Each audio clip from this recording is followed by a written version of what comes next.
ये सिर्फ हमारी नहीं, देश की करोड़ों लड़कियों की कहानी है। मैं है किस हाँ रेडी। बुला रही हूँ। चलो भी चलो, जल्दी करो। ऐ की दीदी, साड़ी पहनाने की बात हुई थी ना, फिर वजन दिखाई दे रहा है। अब इसमें भी दिखाई दे रहा है। हूँ तुसी जल्दी करो, लड़के वाले आ गए ने। इससे ढक लो बेटा, जल्दी आ जा। मैं नमस्कार प्यारे बच्चों, विज्ञान की क्लास में आज पुनः से आपका स्वागत है। आज हम कक्षा 8 के पाठ 5 सूक्ष्म जीवों का परिचय एवं वर्गीकरण के बारे में पढ़ेंगे।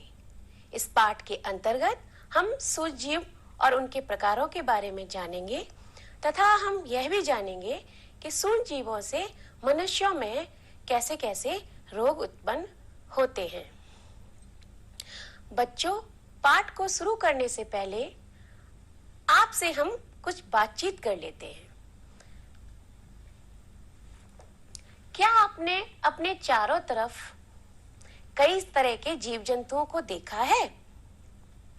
निश्चित ही आपने बहुत सारे जीव जंतुओं को अपने आसपास देखा होगा, जैसे कि गाय, बकरी, बंदर, भैंस, कुत्ता, बिल्ली, चिड़िया। कई तरह के जीव जंतुओं को आपने अपने आसपास देखा होगा। पर क्या कभी आपने ये सोचा है कि ये सब रहते कहाँ हैं? इनका घर कहाँ होता है? क्या कभी आपने ये सोचा कि ये खाते क्या हैं? और क्या कभी आपने ये सोचा कि ये बच्चे देते हैं या अंडे देते हैं? बच्चों, क्या कभी आपने ये गौर किया है कि हम इन्हें देख पाते हैं या नहीं देख पाते? ये कितने छोटे होते हैं और कितने बड़े होते हैं? तो आपने गाय, बकरी, बंदर, कुत्ता, इस तरह के जीव जंतु आपने अपने आसपास कई सारे देखे होंगे और उनका अवलोकन भी किया होगा। उनके बारे में भली भांति आप जानते भी होंगे कि वो कहाँ रहते हैं, क्या खाते हैं, अंडे देते हैं या बच्चे देते हैं। परंतु बच्चों, आपके लिए मेरे पास एक वस्तु है, एक ऐसी चीज है जिसे आप देखकर बताइए कि ये है क्या।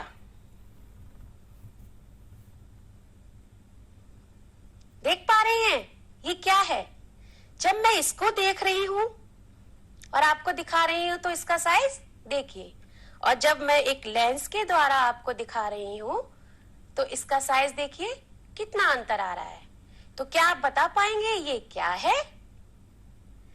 बच्चों, ये भी एक प्रकार का जीव है। जी हाँ, अब आप सोच रहे होंगे कि ये जीव कैसा है? ये तो हमें समझ में ही नहीं आ रहा, हमें दिखाई नहीं दे रहा कि ये जीव है। पर अगर हम लेंस से देखें तो हमें बड़ी बड़ी आकृतियां दिख रही हैं और ये पौधे नुमा आकृतियां दिख रही हैं। पर ये पौधा तो नहीं है, क्योंकि ये हरे रंग का नहीं है। पौधे हरे रंग के होते हैं, ये तो आप भली भांति जानते हो। तो जब ये पौधा नहीं है तो ये क्या है? बच्चों, ये एक तरह का जीव है जो हमें खुली आंखों से नहीं दिखाई देता। तो आपने कई तरह के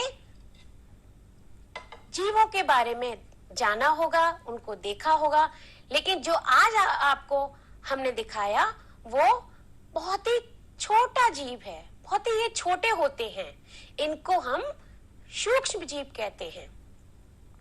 बच्चों, इनको हम सूक्ष्म जीव कहते हैं क्योंकि ये अत्यधिक छोटे होते हैं और हमें अपनी खुली आंखों से दिखाई नहीं देते। इन्हें देखने के लिए हमें लेंस की आवश्यकता होती है। ये लेंस आवर्धक लेंस है, इसको हम उत्तल लेंस भी बोलते हैं। बच्चों, उत्तल लेंस वो होता है जो मध्य में थोड़ा उभरा हुआ होता है, जिसमें हमें कोई भी छोटी वस्तु पास से देखने पर हमें दुगनी या कई गुना बड़ी अधिक दिखती है। तो जब हमें कोई वस्तु हमें बड़ी दिखने लगती है उसको हम आवर्धक कहते हैं।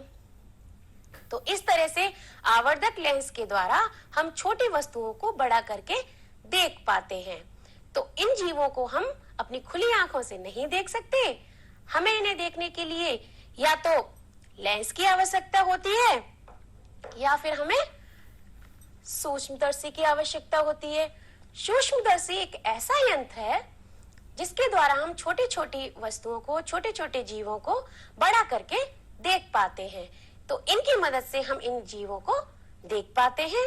ये अत्यधिक छोटे होते हैं, इसीलिए हम इनको सूक्ष्म जीव कहते हैं। चलिए तो अब बात करते हैं सूक्ष्म जीव कितने प्रकार के होते हैं। अभी हमने जाना सूक्ष्म जीव क्या होते हैं और उनकी परिभाषा, यानी कि वो जीव जो अत्यधिक छोटे होते हैं और उन्हें देखने के लिए हमें लेंस या सूक्ष्मदर्शी माइक्रोस्कोप की आवश्यकता होती है, उनको हम सूक्ष्म जीव कहते हैं। बच्चों, सूक्ष्म जीव के कई प्रकार होते हैं। सूक्ष्म जीव के प्रकार जानने से पहले हम ये जान लेते हैं कि सूक्ष्म जीव में क्या क्या विशेषताएं होती हैं। तो चलिए, सूक्ष्म जीव सर्वव्यापी होते हैं। सर्वव्यापी का मतलब आपको हम बता दें कि जो जीव किसी भी परिस्थिति में रह सकते हैं, यानी कि वो हवा, पानी, मिट्टी कहीं भी मिल सकते हैं। ऐसे जीवों को, ऐसे सूक्ष्म जीवों को हम सर्वव्यापी कहते हैं, यानी कि ये हर जगह मिलते हैं। बच्चों, सूक्ष्म जीव परपोषी भी होते हैं। परपोषी क्या है? ये परपोषी का मतलब होता है जो जीव दूसरे जीवों पर आश्रित हो, जो जीवन निर्वाह करने के लिए दूसरे जीवों पर निर्भर होते हैं, उनको हम परपोषी कहते हैं। बच्चों, सूक्ष्म जीव स्वपोषी भी होते हैं। कुछ सूक्ष्म जीव स्वपोषी होते हैं। इसका अर्थ क्या है? स्वपोषी का अर्थ है जो सूक्ष्म जीव अपना जीवन निर्वाह करने के लिए स्वयं पर आश्रित हो, तो उनको हम स्वपोषी कहते हैं। सूक्ष्म जीव की एक विशेषता और है, ये एक कोशिकीय भी होते हैं और बहुकोशिकीय भी होते हैं। पर एक कोशिकीय और बहुकोशिकीय क्या है? एक कोशिकीय का मतलब जो सूक्ष्म जीव एक कोशिका से मिलकर बने होते हैं, उनको हम एक कोशिकीय जीव कहते हैं। और कुछ सूक्ष्म जीव दो या दो से अधिक कोशिकाओं से मिलकर बनते हैं, उनको हम बहुकोशिकीय जीव कहते हैं। तो बच्चों, हमने ये जान लिया कि सूक्ष्म जीव सर्वव्यापी, स्वपोषी, परपोषी, एक कोशिकीय और बहुकोशिकीय होते हैं। चलिए अब हम पता करते हैं कि सूक्ष्म जीव कितने प्रकार के होते हैं। तो बच्चों, आकार की दृष्टि से अगर देखा जाए तो सूक्ष्म जीव 5 प्रकार के होते हैं, जिनमें पहला प्रकार है जीवाणु यानी कि बैक्टीरिया, दूसरा प्रकार है प्रोटोजोआ, तीसरा प्रकार है विषाणु जिसको हम वायरस भी बोलते हैं, चौथा प्रकार है हमारा कवक यानी कि फंगी, इसको हम फंगस भी बोलते हैं, और हमारा 5वां प्रकार है शैवाल यानी कि एल्गी। तो इस तरह से आकार की दृष्टि से आप यहाँ जैसे देख पा रहे हैं, सूक्ष्म जीव कई तरह के होते हैं और इन सूक्ष्म जीवों को हम माइक्रोब्स कहते हैं। इनको हम माइक्रो ऑर्गेनिज्म भी कहते हैं। तो बच्चों, अब हम चलते हैं अपने पहले सूक्ष्म जीव की ओर, पर उससे पहले मुझे आपसे कुछ प्रश्न करने हैं। बच्चों, क्या कभी आप बीमार पड़े हो? क्या आपकी माँ ने कभी आपको दही बनाकर दिया है? निश्चित ही आपने दही खाया होगा और आपकी माँ बड़े चाव से आपके लिए दही बनाती होंगी। क्या आपने गले हुए या सड़े हुए फल देखे हैं? क्या आपको कभी चोट लगी है? हाँ, आपको कभी ना कभी छोटी मोटी चोट जरूर लगी होगी। तो क्या आपने कभी ध्यान दिया है कि उस चोट पर आपकी माँ आपको तुरंत पट्टी बांध देती है या बैंडेज लगा देती है? ऐसा क्यों करते हैं? आपने कभी इस तरफ सोचा है? चलिए हम बताते हैं कि ऐसा क्यों होता है। जब आपकी माँ आपको दही देती है, जब आपको चोट लगती है और उस पर पट्टी बांधी जाती है, या हम कभी बीमार पड़ते हैं, या कोई भी फल सड़ जाता है या खराब हो जाता है, या कोई भी पदार्थ जैसे कि दूध ये फट जाता है, तो ऐसा क्यों होता है? ऐसा इसलिए होता है क्योंकि उसका कारण होता है एक सूक्ष्म जीव जिसका नाम है बैक्टीरिया। तो ये हमारा पहले प्रकार का सूक्ष्म जीव है जिसको हम बैक्टीरिया यानी कि जीवाणु कहते हैं। तो चलिए अब जीवाणु के बारे में हम कुछ विशेष बातें जान लेते हैं। जीवाणु एक कोशिकीय जीव होते हैं, जिसका अर्थ मैं बता चुकी हूं, ये एक कोशिका से मिलकर बना है। जीवाणु की खोज लीवनहॉक ने की थी, और जब हम जीवाणुओं का अध्ययन यानी कि बैक्टीरिया का अध्ययन करते हैं तो उस अध्ययन को बैक्टीरियोलॉजी यानी कि जीवाणु विज्ञान कहते हैं। बैक्टीरिया का अध्ययन करने के लिए बैक्टीरियोलॉजी को लीवनहॉक को बैक्टीरियोलॉजी का जनक कहा जाता है, क्योंकि लीवनहॉक ने ही बैक्टीरिया की पहले खोज की थी। अब हम जानते हैं कि जीवाणुओं में कोशिका के अंदर केंद्रक होता है या नहीं। तो जीवाणुओं के अंदर जो कोशिका होती है उनमें केंद्रक नहीं होता है। जीवाणुओं के चारों तरफ जैसा कि आप देख पा रहे हैं कि एक मजबूत आवरण होता है जिसे हम कैप्सूल कहते हैं। अनुकूल परिस्थिति में ये जीवाणु वृद्धि करते हैं और अपनी संख्या को बढ़ाते रहते हैं। जैसा कि मैंने आपसे क्वेश्चन किया था कि कुछ जीव अपनी वृद्धि कैसे करते हैं, वो बच्चे देते हैं या अंडे देते हैं। तो जो आपके आसपास जीव जंतु दिखते हैं वो तो उनके बारे में आपको पता है, पर सूक्ष्म जीव अपनी वृद्धि कैसे करते हैं? बच्चों, ये 2 से 4, 4 से 8, 8 से 16 इस तरह से दुगनी वृद्धि करते रहते हैं और अपनी संख्या बढ़ाते रहते हैं। तो आपने जीवाणुओं के बारे में कई सारी बातें जान ली। अब मुझे जरा ये बताइए कि क्या आपको पता है कि ये जीवाणु भी कई तरह के होते हैं? चलिए जान लेते हैं कि ये जीवाणु कितने प्रकार के होते हैं। आकार की दृष्टि से अगर देखा जाए तो जीवाणु भी कई तरह के होते हैं, जैसा कि आप यहाँ देख पा रहे हैं।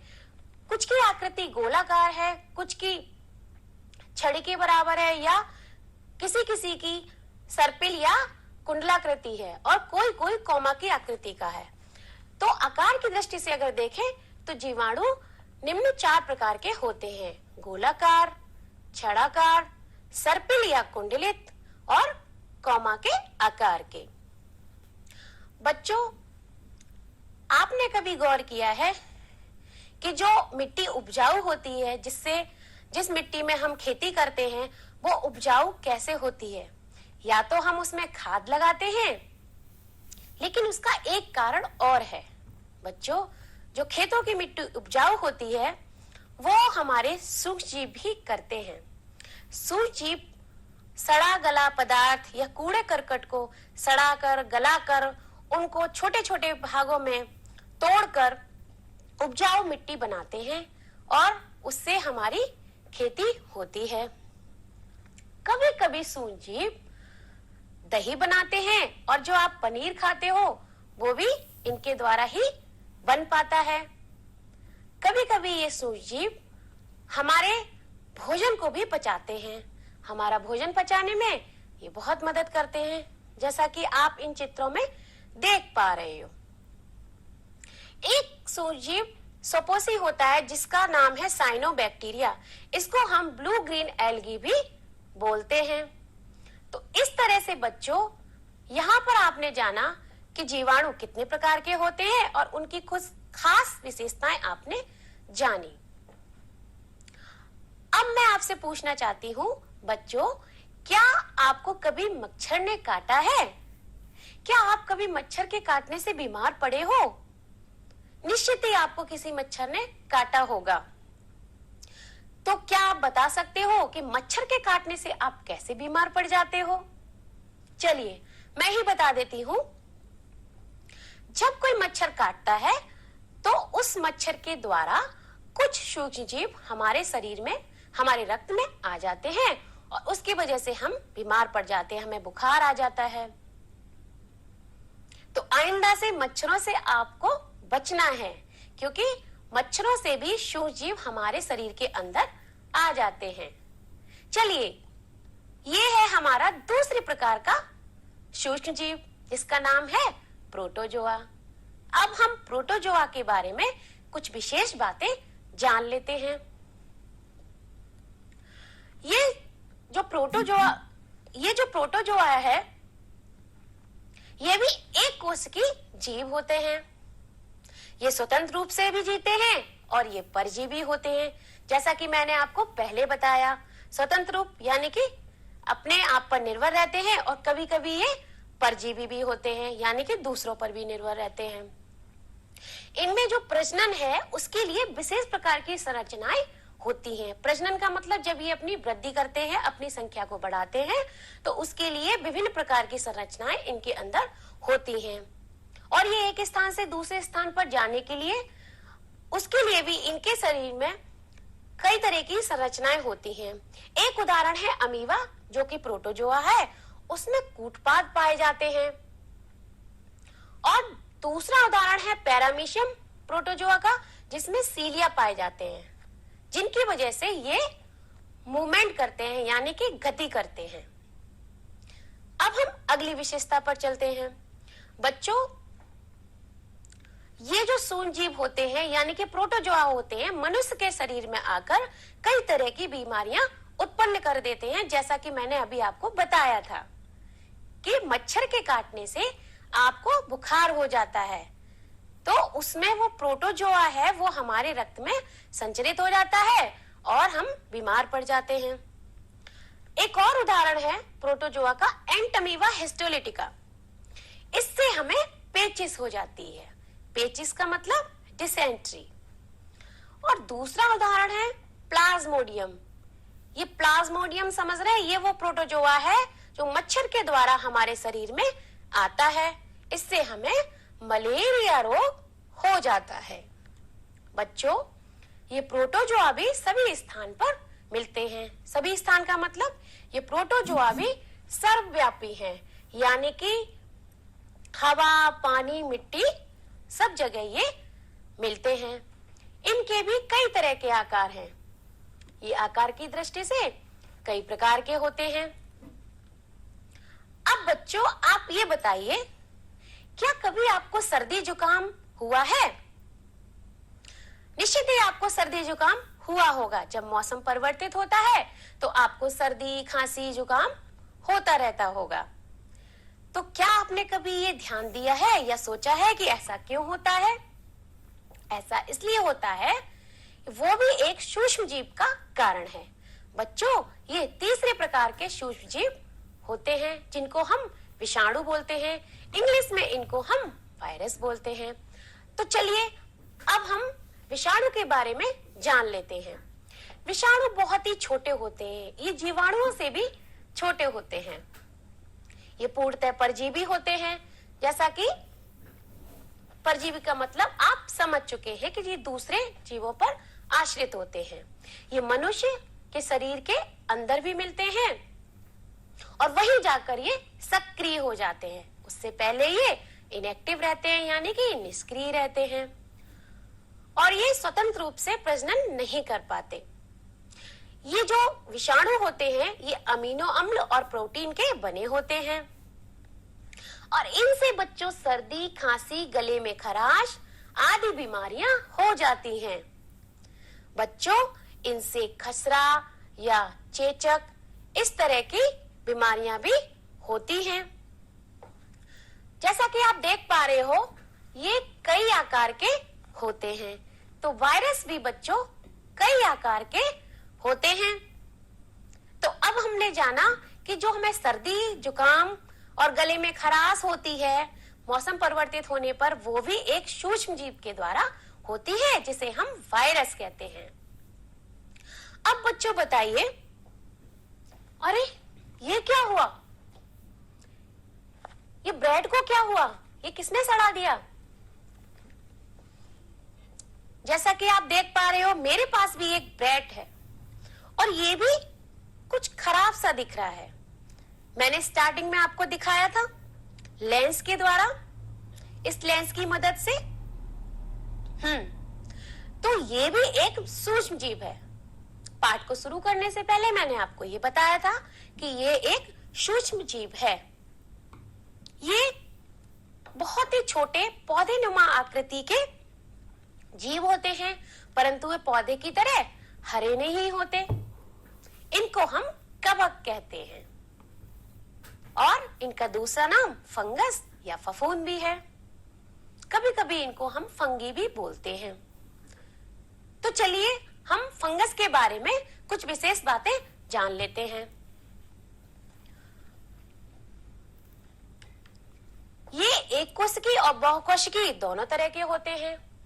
कवक बिना हरे रंग के छोटे पौधे होते हैं, जैसा कि मैंने आपको बताया था, और ये कई सारा कवक मिलके जाल बनाते हैं। मशरूम भी एक तरह का कवक है, जैसा कि ये आप देख पा रहे हैं, ये भी एक तरह का कवक है।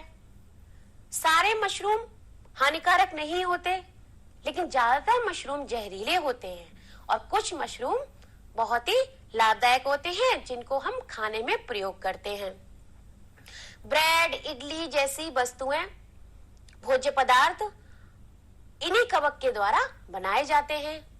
कवक परजीवी होते हैं। ये निर्जीव और सजीव दोनों जंतुओं पर, दोनों जीवों पर आश्रित होते हैं। पेनिसिलियम कवक से पेनिसिलिन नामक प्रतिजैविक दवा बनाई जाती है। कवक से दाद, खाज, खुजली, डैंड्रफ आदि तरह के रोग होते हैं। तो बच्चों, आपने जाना कि कवक से किस किस तरह की बीमारियां होती हैं और कैसे वो हमारे लिए लाभदायक होता है। बच्चों, अब आ जाते हैं हम अपने 5 में, यानी कि नंबर 5 के सूक्ष्म जीव पर, जिसका नाम है शैवाल और जिसको हम एल्गी भी बोलते हैं। आइए हम उसके बारे में कुछ विशेष बातें जान लेते हैं। बच्चों, कभी कभी आप तालाब या नदी के किनारे गए होंगे, तो आपने वहां पर कभी फिसलन जैसी वस्तु या पदार्थ देखा होगा हरे रंग का, जिस पर थोड़ी फिसलन होती है, और कभी कभी आप गिर भी गए होंगे, जिसको हम अपनी सामान्य भाषा में काई बोलते हैं। बच्चों, उसी को हम शैवाल बोलते हैं। ये प्रमुख रूप से जल में ही पाई जाती है। क्लेमाइडोमोनास एवं क्लोरेला एक कोश की शैवाल है, यानी कि वो एक सेल से बने होते हैं। क्लेमाइडोमोनास और क्लोरेला शैवाल के ही उदाहरण हैं।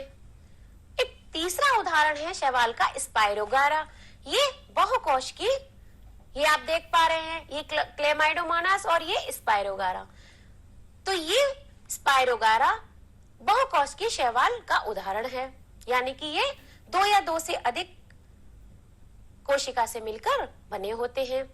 अधिकांशतः शैवाल बहुकोश की होते हैं।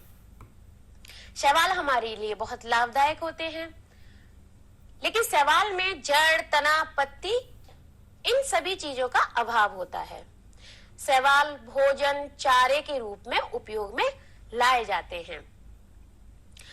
नदियों में या समुद्रों में शैवाल डाइटम्स के रूप में मिलते हैं और जिनका प्रयोग हम टूथपेस्ट बनाने में, वार्निश में, पेंट में तथा तापरोधी ईंट बनाने में करते हैं। क्लोरेला नामक शैवाल से क्लोरेरिन प्रतिजैविक दवा बनती है, जिसको हम एंटीबायोटिक मेडिसिन भी कहते हैं। कौन सी दवा बनती है बच्चों? क्लोरेलिन। तो वो बनती है क्लोरेला नामक शैवाल से। तो अब हमने जाना 5वें शैवाल के बारे में, जिसे हम एल्गी कहते हैं। बच्चों, चलिए आइए हम एक नजर डाल लेते हैं मनुष्यों में सूक्ष्म जीवों से कौन कौन सी बीमारियां होती हैं। क्षय रोग यानी कि टीबी जीवाणुओं से होता है, जो वायु के द्वारा फैलता है। खसरा यानी कि मीजल्स विषाणु के द्वारा होता है, वो भी वायु के द्वारा फैलता है। चिकन पॉक्स यानी कि चेचक विषाणु द्वारा होती है, जो वायु से या सीधे संपर्क में आने से हमें लग जाती है। पोलियो विषाणु से फैलता है, जो वायु या जल के संपर्क में आने से हो जाता है। हैजा यानी कि कॉलेरा जीवाणुओं से होता है, जो दूषित जल और भोजन के द्वारा फैलता है। टाइफाइड जीवाणुओं के द्वारा हमें होता है जो जल के द्वारा फैलता है। हेपेटाइटिस बीमारी विषाणुओं से होती है, वो भी हमें जल के द्वारा फैलती है। मलेरिया, जैसा कि मैंने बताया था, वो एक प्रोटोजोआ के द्वारा बीमारी होती है जो मच्छर के काटने से फैलती है। डेंगू बीमारी भी विषाणु के द्वारा होती है, वो भी हमें मच्छर के काटने से होती है। चिकनगुनिया भी विषाणु के द्वारा होता है और वो भी हमें मच्छर के काटने से होती है। एक तरह का अलग तरह का बुखार है जापानी मस्तिष्क में जो ज्वर होता है, जो बुखार आता है, उसको हम जापानी मस्तिष्क बुखार बोलते हैं। वो हमें विषाणुओं के द्वारा होता है, वो भी हमें मच्छर के काटने से होता है। चलिए आज हम अब पता लगा लेते हैं कि आज हमने क्या क्या सीखा। आज हमने बहुत सारी चीजें सीखी। सूक्ष्मजीव के बारे में सीखा, क्या होता है, ये कहाँ मिलता है, हवा, पानी, मिट्टी, और ये कितने प्रकार के होते हैं। ये 5 प्रकार के होते हैं, जीवाणु, प्रोटोजोआ, विषाणु, कवक, शैवाल। ये एक कोशिकीय भी होते हैं और ये बहुकोशिकीय भी होते हैं। एक कोशिकीय में उदाहरण जीवाणु है और बहुकोशिकीय में शैवाल और कवक। इनसे हमें चेचक, पोलियो, डेंगू, चिकनगुनिया बीमारी हो जाती है। ये हमें विषाणु सूक्ष्मजीव के द्वारा होती हैं। ये सूक्ष्मजीव दूसरों पर आश्रित होते हैं और कुछ सूक्ष्मजीव स्वतंत्र होते हैं। सूक्ष्मजीव हमारे लिए लाभदायक और हानिकारक दोनों प्रकार के होते हैं। प्रोटोजोआ सूक्ष्मजीव से पेचिश एवं मलेरिया हो जाता है और पेनिसिलियम नामक कवक से पेनिसिलिन प्रतिजैविक दवा बनाई जाती है। अंत में हमने ये भी जाना कि कुछ सूक्ष्मजीव यानी कि शैवाल से टूथपेस्ट, तापरोधी ईंटें और वार्निश जैसी चीजें बनाई जाती हैं। तो इस तरह से बच्चों सूक्ष्मजीवों के बारे में आपको पता चला। तो आज की क्लास में बस इतना ही। स्वस्थ रहिए और अपने दिमाग को स्वस्थ रखिए, तभी आप अच्छे से मन लगाकर पढ़ पाएंगे।